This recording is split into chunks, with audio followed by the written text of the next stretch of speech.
I just want to deal with on tonight. You better ask somebody. You may be seated. You better ask. You better ask somebody. Oftentimes in life, we struggle with so many things simply because in this life, y'all, no matter how saved or sanctified we are, no matter whose church we go to, no matter whom the pastor is, no matter how many scriptures that we read, people will become judgmental. From the aspects of, you could dot every I, you could cross every T, you can help 1 million people, but in this world, it still ain't enough. Oftentimes we are faced with so many rumors and things like that, simply based on us trying to do good. Oftentimes in this life, we've had people say all manner of evil about us, and all we were trying to do was to help the situation. All we were trying to do was to better the community. All we were trying to do was to build our family members up instead of tearing them down. But even in the midst of us just being the people that God has called us to be, it simply still wasn't enough. And somebody had something to say. What do you mean, Pastor? Sometimes it makes you want to give up. Anybody ever been down that road? You're doing all that you can do for these kids. You're doing all that you can do on your job. You're doing all that you can do in your families. But you still feel as though it is not enough. I want to pause right here and say this and feed somebody's spirit in this house on tonight. Don't you let no demon or no devil keep you from doing the things that you have been doing that will help make this world and this community a better place. Continue to do all that you can do while you can do it, because someday you're not going to have the energy nor the strength to be able to do it. Nudge your neighbor and tell your neighbor, keep doing what you're doing. Keep doing what you're doing. And oftentimes, y'all, it becomes tiring. It becomes tiring when you are the ones that are opening the doors early in the morning and nobody else is there to help you open the doors, but yet and still they always got something to say. It becomes tiring when you're robbing Paul, when you're robbing your own home to make sure that somebody else's home can operate or somebody else's system can operate, but they still have something to say. But I want you to leave out of this place on tonight knowing this one thing. No matter how much you do, people will always have something to say. In this on tonight, God has deposited within my spirit to go to this 16th chapter of Matthew and to dig real deep. I was ministering and looking at the scripture from the standpoint, I wanted to meddle a little bit with John because John was very interesting anytime the scripture began to deal with Peter. So I sat down and said, well, how am I going to deal with it? Should I come from Matthew? Should I come from Luke? Or should I come from John? Because in the book of John, it talks about Peter, his love and to feed my sheep. In the book of John, it talks about how Peter was sitting there right beside his Lord and Savior, looked him dead, front, center, in the face, and told him that he loved him. But then it took me back to the book of Matthew, where we are on tonight, in this 16th chapter. And it separates everything. But look at what our Lord and Savior done. In the 16th chapter, verse 13, Elijah 1, this is what he done. Sometimes you got to throw some out there to see, Sister Penny, whether or not they'll bite it. Because if you give a dog a bone, what will he do? So sometimes, Sister Penny, what you got to do, Sister Linda, you got to throw some out there. Even though it may not even be nothing, but sometimes you got to throw it out there to see who's going to sniff around, to see who's going to find that bone. and to see who's going to start chewing on that bone. That's what our Lord and Savior is doing. Right here in the midst of the 16th chapter of Matthew, he already had a relationship with his disciples. He already knew who his disciples was. He knew everything about his disciples. They walked with him. They ate with him. They loved with him. They went on missionary trips with him. They done all of these things with our Lord and Savior. But even in the midst of doing all the things that they done, somebody still had something to say. Now we got to look at this from the standpoint of Peter. We got to understand. Peter had his Lord and Savior back. All of his disciples, they were very interested. They were interested from the standpoint of they had their own character. One thing that will stick dear to me, to the death of me, to the death of even Pastor Davis, one statement that he would always make to us growing up as young men. Be whom God has called you to be. Do not try to be like anybody else. Because when you begin to try to be like somebody else, that means that you do not like whom God has created and called you to be. What are you saying, Pastor? Church, we have to get to the point to where we begin to understand we have to be ourselves. All right, all right. Amen. I can't be you, you can't be me. What you see is what you get, and I pray that it's saved, sanctified, and filled with the Holy Ghost. But every now and then, all of us, no matter who you are, what church you're at, who's your bishop or whatever, all of us can be out of order at times. All right, all right. Because you're being yourself. How do you know, Pastor? How do you know all of us can be out of order at times? Romans 3:23. Nobody in here is exempt from Romans 3:23. You in the all that sin. You're in it and I'm in it. For it says, all of us have sinned and fallen short of the glory of God. But one thing I loved about our Lord and Savior, he threw something out there to see if they would bite on. And in this day and time, some of you all do that. Some of you all do that. You will throw something out there on Facebook, Brother Martin Smith. You'll throw some things out there on Facebook just to see. Or you'll put some things out there, then you won't get mad, crazy, and upset because you don't put something out there and everybody else is biting on it. But this time around, you just threw it out there to see who's going to bite. Oh, I'm still in the text, Matthew the 16th chapter, starting verse 13. What was Jesus doing? This is what he did. He gathered all of his disciples together. And he said, what they saying? That's what he said. He said, what are they saying? He got all his boys together. Sometimes you have to do that. I have to get my real crew sometimes. Not everybody in the church. But I have to get my real soldiers, just a few of them. Some of them can less. They gonna talk, they gonna say whatever. But I know who's who and what's what. So sometimes I throw a little feel like that. What they saying? Who talking about Pastor? Did they really say that? Pastor Dave, this is what Jesus did. I'm in the text. I told you I'm teaching all night, and I feel 100% real. So Jesus is penny. He got all of them together. And you know, anytime you get with 16, they gonna have different stories. Anytime, if you got a board, if you got a deacon's ministry, if you got a deaconess ministry, if you got a choir, you can take all of them together, and each one of their stories will be different. This time around, Sister Turner, it was different. Because all 16 of the disciples were tearing. Had the same story, Sister Carter. Sometimes in life, when everybody is saying the same thing,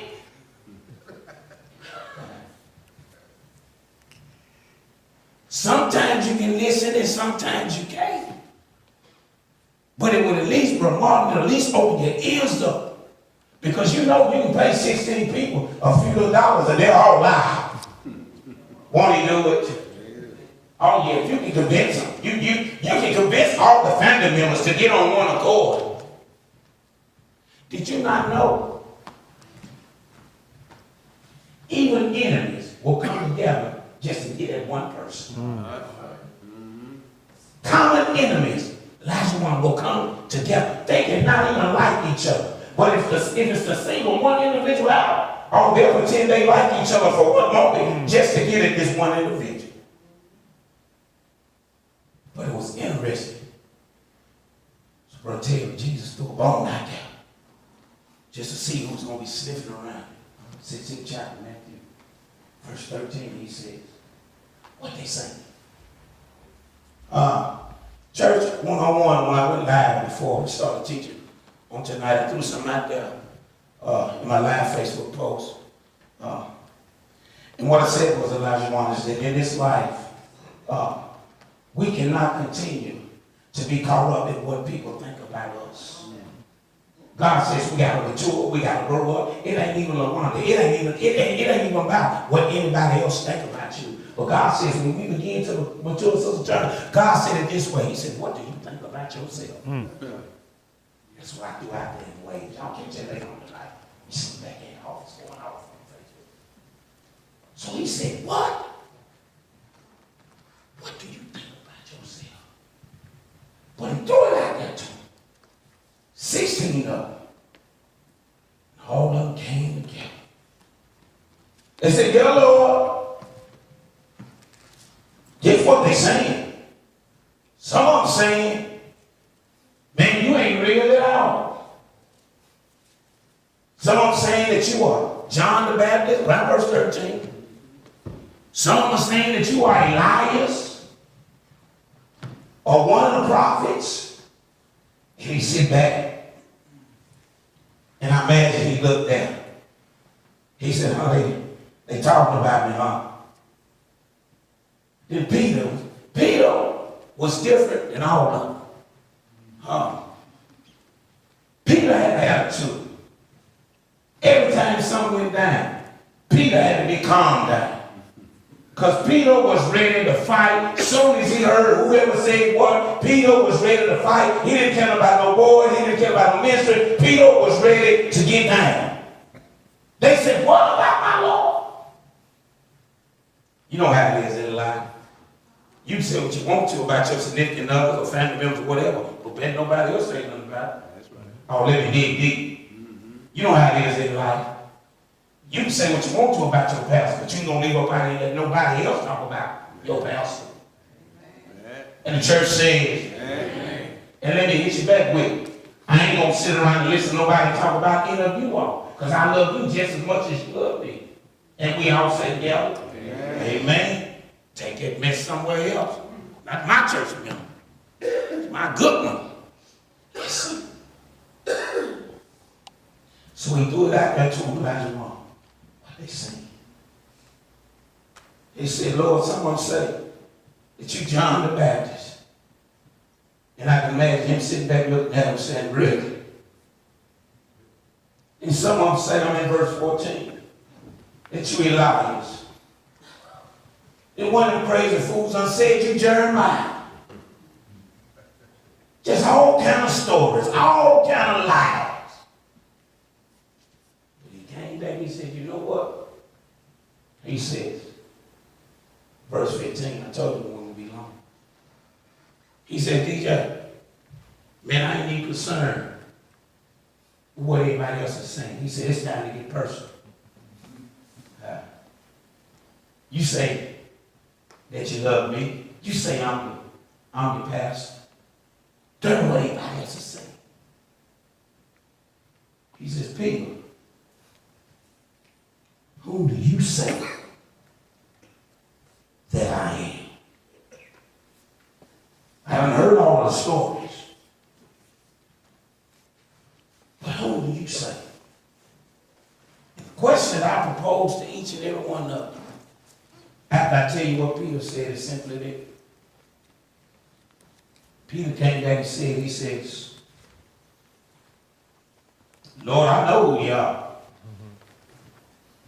I know what you done for being mine. I know you're a miracle worker. I know you're a healer. I can give you plenty of examples what you done for me in my household. Because I remember when my mother-in-law got sick. Oh, I'm in the word, y'all. I remember.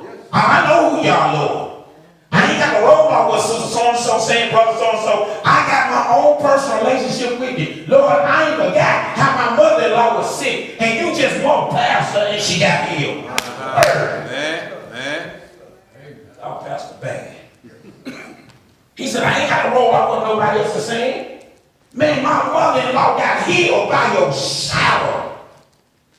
And if your shadow could heal my mother-in-law, this is a shout moment for somebody right here that's in a terrible fix right now. You better know that no matter what you're going through, we serve a God that is able to do all things but fail. And if you're needing God to do that next fix or to be God in your life, take 30 seconds out right now just to get on your feet and go ahead and give God some kind of praise, because you know who God is. You know what God can do. You are a living example. You know beyond the shadow of a doubt who the Lord is. Look at your neighbor and tell your neighbor, I know who he is.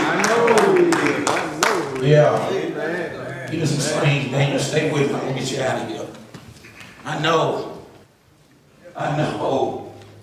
Man, I know who the Lord is. And I don't know who I'm talking to on tonight. But think about your most crucial moment. When you could not get to whom you normally would depend on. And God put you in a fix where you had to depend on him. Anybody ever been there? Yes. Anybody ever been in such a fix where you couldn't even go to your normal source because your source didn't have it? And you couldn't get over your pride. You didn't want to call nobody because you didn't want folk talking about you. And God just left you in a state to where you had to totally rely and depend on him. Here it is right here. And when you sit back and you learn how to depend on God, there was an angel that touched you on the shoulder that said he may not come when you want him to. Talk to me, somebody that's truly have depended on the Lord. There was an angel that touched you on the shoulder and said he may not come when you want him to. But he's always on time. When you thought it was over, there was an angel that tapped you on the shoulder and said, the Lord is my shepherd and I shall not want. When you wanted to hold your head down and give up, there was an angel that tapped you on the shoulder and said, why are you holding your head so down? We serve a God that is so up. Lift up your eyes to the hills from which cometh your help, because all your help comes from the Lord. When you went through that season where you was just crying, tossing and turning all night long, toiling, tossing and turning all night long. And then you heard John the Revelator saying, he shall wipe away all your tears. Yes, Lord. Somebody need to know in this place on tonight, you don't have to cry no more. That's shout news for somebody. You don't have to cry no more, because God is hearing your cries, and God's going to wipe away the tears from your eyes. Sometimes God will allow us to get backed up in a corner to where we can't do nothing but totally, truly rely and depend on him. Think about it. Think about how he got you out of it. Whatever you do in life, don't you let nobody twist your mindset up where you don't know who the Lord is. But every now and then you need to have a one-on-one. Listen, I love all of you all to life. But do not be mistaken. My hookup to heaven don't come by way of interview.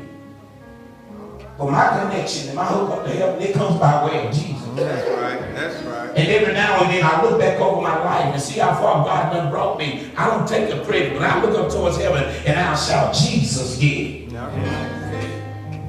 All of us sitting on tonight, we ought to have a Jesus get it shout. When you do that, it was nobody. If Leandra was here on tonight, she would say nobody but you, Jesus. If Tamla May was here, she would say God provide. If Donnie McClurkin was here, he would say we fall down. But we get up. If Yolanda Allen was here, she would say that the battle is not yours. It's the Lord's. If Kurt Franklin was here, he would say so.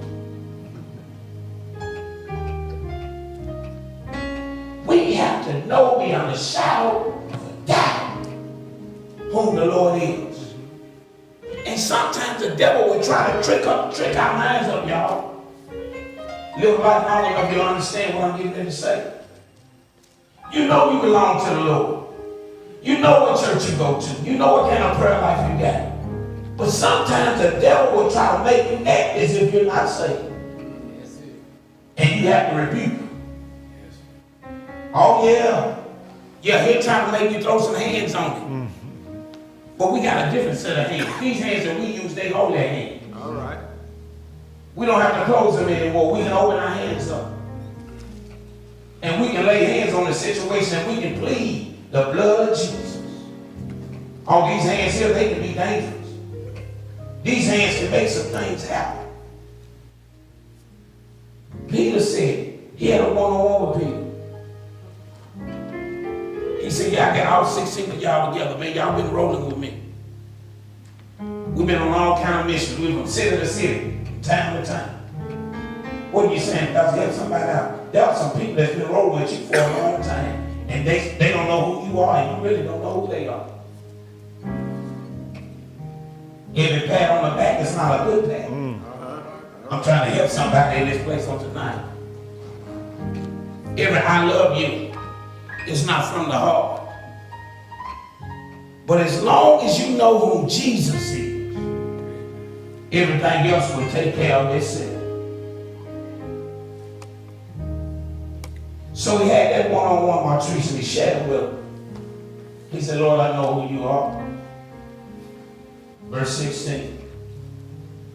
He says, I know who you are. You are the Christ, the Son of the living God.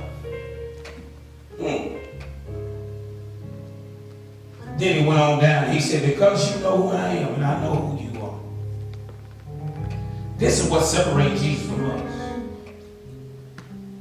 As a people, we have a problem with forgiveness. Somebody can do something to us on today and we'll send them to hell on tomorrow. Talk to me, church.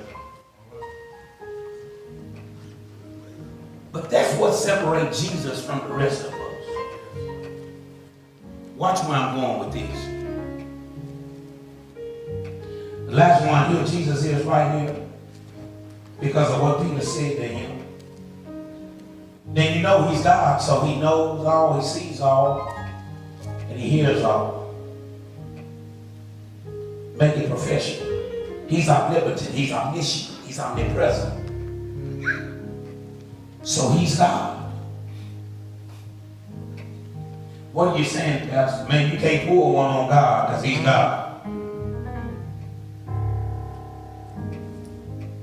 But Sister Pat, that's why we're not God. Jesus knew that Peter was going to deny him. Hadn't even got to that yet. He knew that Peter was going to deny him. But Brother Thurman, he still offered him his hand. All of us in here to be honest enough to say, we know the devil when we see the devil. Some of us, we working with some devils.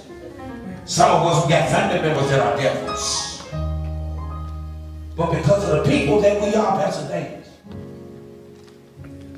we'll still extend our hand. Now, I got to be honest with y'all. I ain't always been the man that I am on today. And forgiveness, I don't know about you all, but let me just still raise a hand if forgiveness has taken you some time. Forgiveness, it has taken you some time. Forgiveness, come on, let me see some hands. Forgiveness, come on, forgiveness has taken you. I mean, it's going to take you some time. We can be honest enough. I can throw my iPad down and say, forgiveness have taken me some time, man, because there have been some folk that have said some things about me that I know was not the truth. There have been some folk that have mistreated me, but forgiveness. And I am nowhere near God. But we got to learn how to be proud of ourselves. And if you know that you have done better and forgiveness, go ahead and give God some praise on tonight. You know you ain't always been this man. You ain't always been this woman. that will allow some people to do some things to you. And God, I thank you on tonight for working on me in my forgiveness that will not allow me to hold grudges, that will not allow me. Oh, so what are you saying, Pastor? Forgiveness is a process. Y'all help me out on tonight. Just wave your hand or something. Forgiveness is a process. It's a process. Oh, Pastor, you don't know what I've been through, but guess what? God knows. Oh, Pastor, you don't know what I've had to endure, but God knows. Forgiveness is a process. Where you going with this, Pastor? Stay with me, Minister. It's on you. What are you saying, Pastor? Where are you going with this? Jesus knew that Peter was going to do what he done to him. But he extended his hands. Now wait a minute, Pastor. What did the scripture say? What did the scripture say that he extended his hand? You sure you in the 16th chapter of Matthew? You sure where did the scripture say that he extended his hand? After Peter confirmed to him whom he was, look at what he done in verse 17. He was pleased and he was happy. But till he was so pleased till he said, you know what, Peter? I know you don't have my best interest, man. But in verse 18, he says, I'm forgiven. He says, and upon this rock, I will build my church. Man, you won't deny me. I done healed your mother-in-law. You done ran with me. We done been in all kind of fights. Spiritually. And now you're going to deny me. And the sad part about it is when you get to the point to where you deny me. Somebody else gonna see you. We have to be careful where we go, because somebody always have. Oh, you thought you long one down in Kentucky. They seen you. You got to be careful. Put something on, put a hat on or something. You got to be careful, go a little further. The church says, it's not gonna be on the same day. But he says, Peter, I forgive you. This is what separates us from God. Sister Smith, he says, you just got to mistreat me. But I'm going to build you a house. That's what separates us from God. In verse 18, he says, because you know who I am, Peter. He said, upon this rock, build my church. Why did he use the example with Peter as a rock? Because no matter how much you may break a rock is solid. Solid. The structure.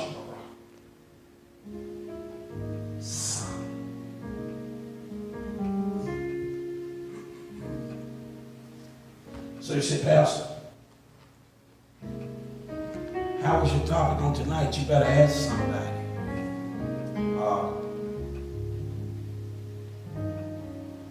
That's what Jesus did to his disciples. He asked the question. I done heard it, but I want to know. But when you know for yourself whom the Lord is, it opens some avenues and some things up for you. Okay, Pastor. So I better ask somebody. By you asking somebody about that man named Jesus, there's two things that it does, two L's. First one is lordship. His lordship simply means that he's sovereign. What do you mean, Pastor? Sovereign. Break it down. Lordship. He's over it. He's over it. No matter what you're going through, what you're dealing with, when you're on the Lord's side, he's over it.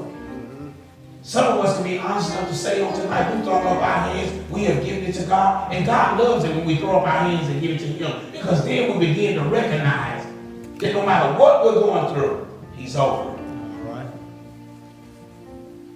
Not only does it open up his lordship, then it allows us to understand his location. So as long as I understand that he's sovereign, his lordship is opened up. He's over it. It gives me the opportunity to signal out his location. So what are you saying, Pastor? What are you saying, Pastor? All we have to do as believers in Christ is to know this one thing, no matter what we're going through. Heaven, which is his location, hears our cry. Heaven. That's why in the 6th chapter of Matthew, the first two things that unfold in the model prayer, the 6th chapter of Matthew, around verse 11. The first two things that it unfolds, Elijah Marty simply is, when you say the Lord's Prayer, our Father, that's lordship. So he's saying before, when you begin to pray, first off, I want you to recognize that I'm over it. So even when you pray, you start your prayer with our Father. And then secondly, we tap into location, which are in, that's location. Lordship and location. Ask somebody. All of us ought to be able to tell somebody about the goodness of Jesus. Yes. And every now and then you throw it out there so that you can see where it's coming from. That's what he done. What they say. Now in God being God, you all are smart enough and mature enough to know that it don't even matter what they say. It doesn't matter. Some of y'all, you become aggravated and upset because of what people are saying, what people are talking about. Don't get caught up in that stuff. So it's not about what people are saying. What's God saying? What are you saying? He got personal with people. But he asked them that question for a reason. All of them together. 16 of them. What they saying. Then he broke it down and said, what are you saying? Oh, I'm hearing what everybody else is saying. Peter, who do you say I am? So what do you mean, Pastor? When you leave out of this place on tonight, make sure that one thing is for certain. You know the Lord, and the Lord knows you. We want to make sure that on that day that he calls us, you do know that the Lord is on his way back. We're living in the signs of the time. And when he comes back, if you don't have a relationship with him, if you haven't accepted him, he's going to say, depart from me. I know ye not. He works with other people. But if you just so happen to know the Lord and bold like Peter, he's going to say, well done, thou good and faithful servant. You've been faithful over a few things. Come on up a little higher. Location. Come on up a little higher. Location. Come on up a little higher. Location. And I'll make you ruler over me. God says, if you can show me that you can handle a little bit, that you can be mature over a little bit, he says, then I'll give you more. You know how it is in life. Some people get a little money and you can't tell them nothing. Now all of a sudden, they glamorous. Can't handle a little money. Little money. But he says if you can handle the little things, I'll make you rule over many. You sitting there wondering what happened. Why come you didn't wash the hoopty when you had it? You wouldn't dare take it to the car wash. But the moment you got blessed with this one now, you washing that car 2 times a week. I know the hoopty didn't have the paint job that the new one got. But if you learn how to appreciate the little things, you'll be able to handle the big things. What are you saying, Pastor? Somebody in tonight needs to know these simple words. Don't forget where you come from. You ain't always been the woman that you are now. You ain't always been the man that you are now. But have enough sense to be thankful. Because at the end of the day, y'all, in God being God, Him being sovereign, His Lordship being shown, He's over it. I don't care what your situation is. God is God. He's over it. After hearing what everybody was saying, Jesus blessed Peter. Even though he knew. So what are you saying, Pastor? Sometimes one of the hardest things for us to realize and recognize in life is the devil for who he is. In this thing called ministry, regardless of how many times that maybe I was told that Judas was Judas. Because I love Judas and I had a relationship with Judas, I allowed Judas to get in. And sometimes Judas can come in your life. Sometimes Peter can come in your life and you're blinded because of the love that you have. But one thing that has helped me out in these 14, 15 years of pastoring is that my father 2 times shared with me. You needed that Judas. I'm trying to help somebody in here tonight. We all need a Judas and a Peter experience in our life.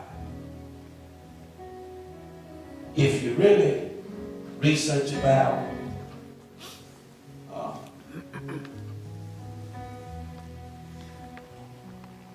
two individuals that walked across, they were so ashamed of how they done. One hung himself, and the other was crucified upside down. They were so ashamed. They knew they were wrong. They knew. And they could not live with the shame and the guilt of knowing they were wrong. Thank God for your Peter. Thank God for your Judas. You needed them at that moment. You needed them at that time. Because at the end of the day, it made you stronger. It made you wiser. And it allowed you to become a better individual. Don't hate on your people. Don't hate on your Judas. Pray for your people. Pray for your Judas.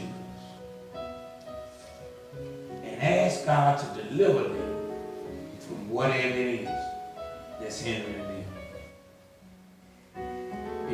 know something, all you got to do is just ask somebody. Right. That's what Jesus did in that 16th chapter. I can see him now talking to that 16. Sharing with him. You better ask somebody.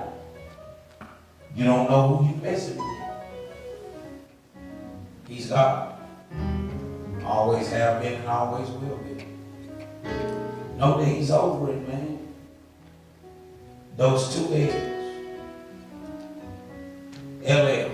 And I ain't talking about Ladies Love Cool J. Those two L's. Lordship.